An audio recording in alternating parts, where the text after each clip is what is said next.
After multiple weeks of practice in the hot summer sun here in Ashburn. Oh, hey, I'm over here. I'm sitting in the stands because they're going to tear them down. Tuesday was the last day with fans in attendance as training camp slowly ends and the regular season starts to get closer. One sign the regular season is getting closer, Dan Quinn and the Commanders put out their first unofficial depth chart. And guess who's at the top of the quarterback ranks? That's right, Jayden Daniels.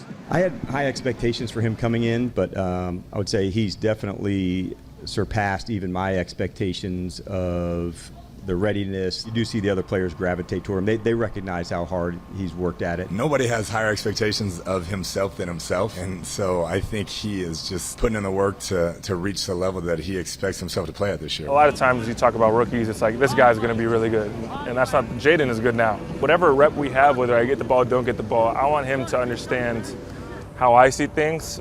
But at the end of the day, it's really what he sees, and I'm trying to learn his perspective. And my understanding is he's looked great in practice.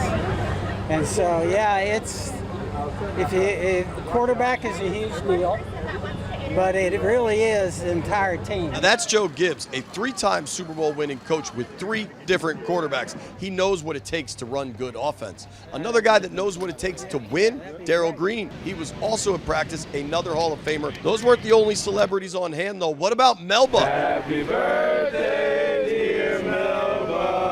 The super fan from Silver Spring celebrating her 100th birthday. And while Melba's been a fan all of her life, so is this guy. Meet the Commanders' new pup, Barney. He's only 4 months old, but he too, Commanders fan all his life. Gibbs, Green, Melba, Barney. If that wasn't enough, you also have the introduction of the new sod. Remember, this field used to be an old, terrible AstroTurf field that new ownership finally ripped up, put down sod. Expect players to be back on that field probably into the regular season once it grows in. But here's the advantage. It's the actual closest field to the practice facility, so the players can just jog right out. They're going to like that, especially when the weather gets cold. There's good news in Ashburn, folks. Cover the Commanders. I'm JP Finley.